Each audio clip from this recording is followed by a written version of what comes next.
आज हम AC circuit में पावर के फॉर्मूले की डेरिवेशन करेंगे, साथ ही साथ पावर फैक्टर कोस फाई के बारे में डिस्कस करेंगे। उससे पहले आप ये देखो कि डीसी सर्किट में पावर जो होती है वो होती है P = VI, और ये टाइम के साथ साथ कांस्टेंट रहती है।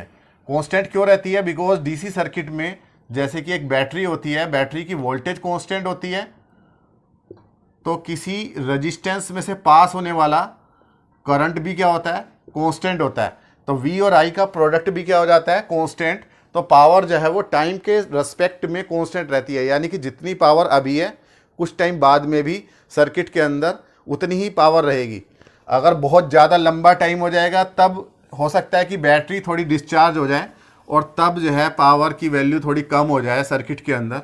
लेकिन टाइम के साथ साथ इन जनरल पावर क्या रहती है? सेम रहती है। VI फॉर्मूला ये होता है। लेकिन अगर हम AC सर्किट के लिए देखें तो AC में आपको पता है वोल्टेज जो होती है V = V0 sine omega T होती है, और करंट जो होता है वो होता है I0 sine omega T plus phi.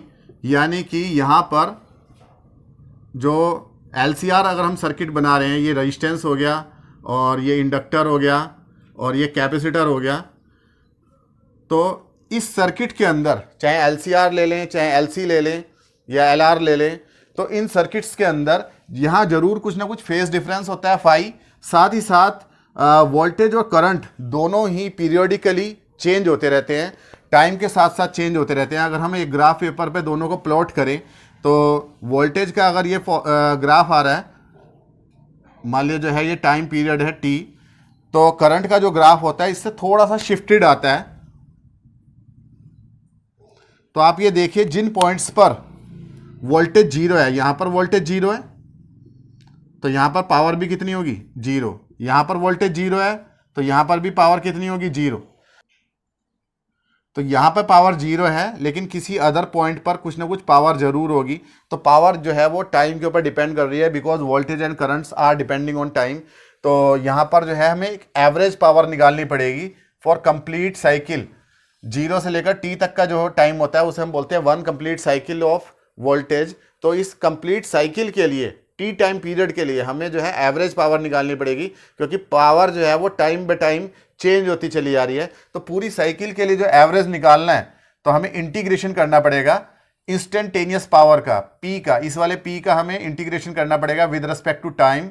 और कहां से कहां तक करना पड़ेगा? जीरो से लेकर T तक डेफिनेट इंटीग्रेशन करना पड़ेगा। और T में से हम क्या माइनस कर देंगे? जीरो। तो अपर लिमिट में से जब हम लोअर लिमिट को माइनस करेंगे तो वो 1 के अपॉन में आगे मल्टीप्लाई में लिख देंगे। तो ये एवरेज निकालने का तरीका होता है किसी भी चीज़ का। इससे पहले के टॉपिक्स में हमने जब करंट का एवरेज निकाला था हाफ साइकिल के लिए एवरेज करंट, तो वहाँ पर भी हमने इसी तरीके से निकाला था।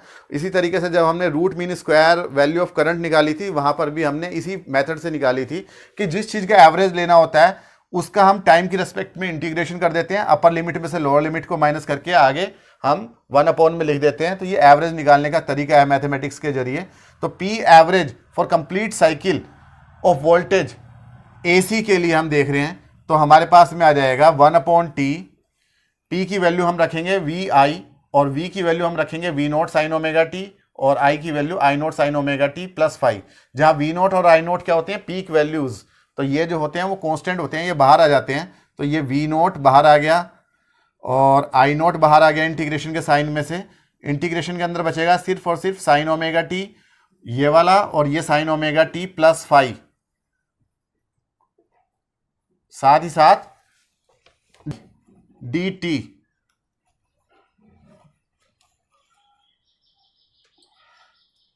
तो आप जो है इस वैल्यू को निकालेंगे, जीरो से लेकर T तक इंटीग्रेशन करेंगे और ये वैल्यू आप डायरेक्ट भी याद रख सकते हो। डायरेक्ट कितनी आएगी वो मैं आपको बता रहा हूँ। जिनके पास में मैथमेटिक्स नहीं है तो इस इंटीग्रेशन को सॉल्व करने की जगह आप डायरेक्ट याद रख लें। इसकी वैल्यू आएगी T cos फाई अपॉन 2, इस पूरे इंटीग्रेशन की वैल्यू। इक्वेशन नंबर 1 मान लिया, इसे मैं ऐसा सॉल्व भी करके दिखाऊंगा इस इंटीग्रेशन को, लेकिन डायरेक्टली मैं आपको बता रहा हूँ इसकी वैल्यू कितनी आने वाली है। T cos phi by T 2, ये याद रख लेंगे तो इससे क्या होगा? T से T कैंसिल हो जाएगा और जो ये 2 है इसे आप लिख लेंगे √2 मल्टीप्लाई √2। भाई √2 की अगर हम √2 में मल्टीप्लाई कर दें तो आ जाता है 2, और ये cos फाई वाला टर्म है ही है। तो V not upon root two क्या होता है, VRMS, root mean square value of current voltage, और I not upon root two क्या होता है, IRMS। तो ये हो जाएगा पावर का, एवरेज पावर का फॉर्मूला आ जाएगा VRMS IRMS cos फाई, जहाँ cos फाई को हम क्या बोलते हैं, पावर फैक्टर, बिकॉज ये पावर निकालने के काम आ रहा है।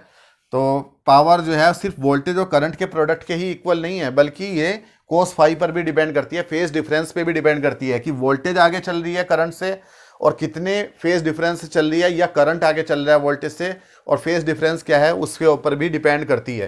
तो अगर जो है आपको इंटीग्रेशन सॉल्व करना है तो मैं इंटीग्रेशन सॉल्व करके दिखा देता हूं यहां पे आपको।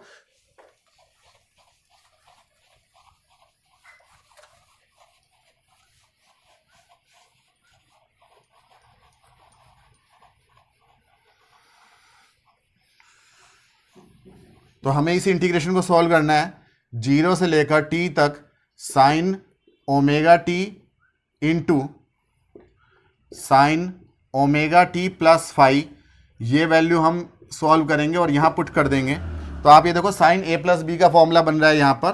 तो साइन ए प्लस बी का फॉर्मूला हमें याद होना चाहिए, क्या होता है, sine A cos B, cos A sine B. तो ये हो जाएगा sine omega T cos phi plus cos A यानी cos omega T sine phi into D T. Sine omega T के अंदर मल्टीप्लाई कर लेंगे तो ये हमारे पास में आ जाएगा 0 से लेकर टी तक integration sine square omega T into cos phi plus sine omega T, ये साइन ओमेगा टी यहाँ मल्टीप्लाई में आएगा, sine omega T into cos omega T into sine phi into D T.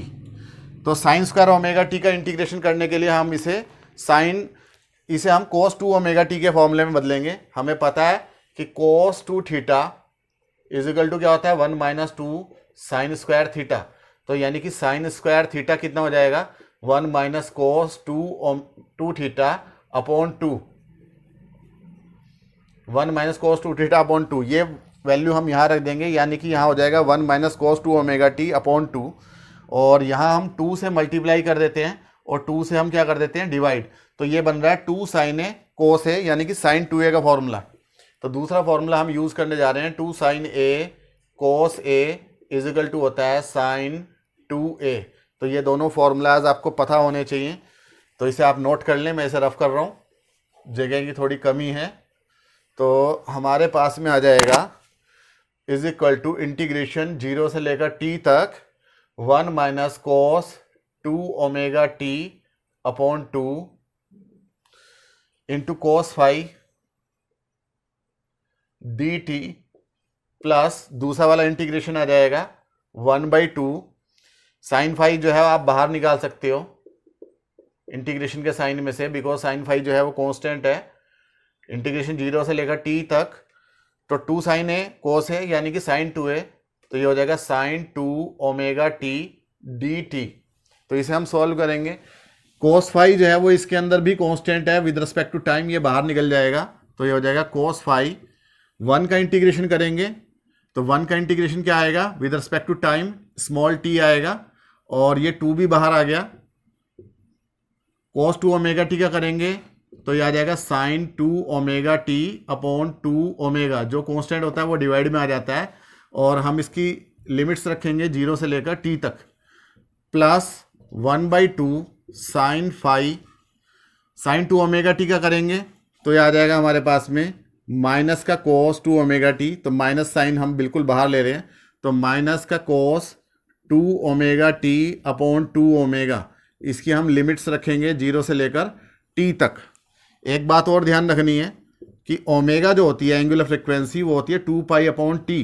तो ओमेगा की जगह यहाँ और यहाँ हम 2 पाई अपॉन टी पुट कर देंगे, ताकि जो है हम जब हम अपर लिमिट पुट करें टी वाली तो टी से टी कैंसिल हो सके। तो हमारे पास में आ जाएगा कोस फाई अपॉन 2, ये वाला टर्म, स्मॉल टी की जगह हमने रखा capital T, minus sine 2 omega into small T, omega की वैल्यू हमने रख दी 2 pi upon T, 2 into 2 pi upon T और इनटू स्मॉल टी की जगह हमने रखा कैपिटल टी और upon 2 omega minus small T के प्लेस पे 0 तो ये 0 और जब यहाँ 0 रखेंगे साइन 0 आ जाएगा, साइन 0 की वैल्यू भी 0 ही होती है, प्लस दूसरे वाला इंटीग्रेशन क्या होगा 1/2 साइन फाई और 2 ओमेगा, यहाँ पे भी बदल लो आप कोस 2 ओमेगा, ओमेगा की value 2 pi upon capital T into small T की वैल्यू रखी हमने कैपिटल टी,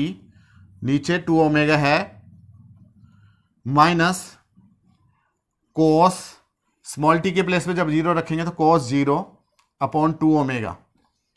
ठीक है, इसे सॉल्व करेंगे तो आप ये देखो कि ये हो जाएगा आपके पास में टी से टी कैंसिल, साइन एन पाई, साइन एन पाई क्या होता है 0 होता है, साइन 4 पाई हो गया तो ये पूरा पूरा टर्म 0 हो गया, ये 0 है, ये 0 है, ये कैपिटल टी बचेगा और ये आ जाएगा आपके पास में कोस 4 पाई, कोस 4 पाई की वैल्यू होती है 1, कोस 0 की वैल्यू भी कितनी होती है 1, तो 1/2 ओमेगा माइनस 1/2 ओमेगा, यानी कि ये टर्म भी 0 हो जाएगा एक दूसरे में से माइनस होके, ये वाला टर्म 0 है ही है, तो बचेगा क्या कोस 5 इंटू टी अपॉन 2, जो कि हमने पहले ही बताया था, इस इंटीग्रेशन की वैल्यू यहाँ पे हम रख देते हैं, तो ये वैल्यू जब हम यहाँ रखेंगे सब्सटीट्यूट करेंगे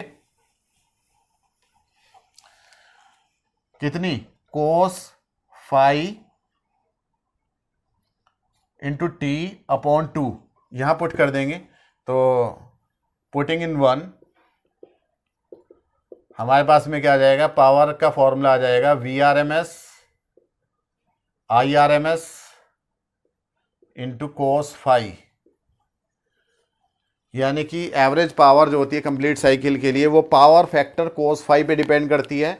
L सर्किट के लिए, C सर्किट के लिए या LC सर्किट के लिए पावर फैक्टर की वैल्यू 0 होती है, बिकॉज 5 की वैल्यू 90 डिग्री होती है और वहाँ पर पावर वेस्ट भी कितनी होती है 0।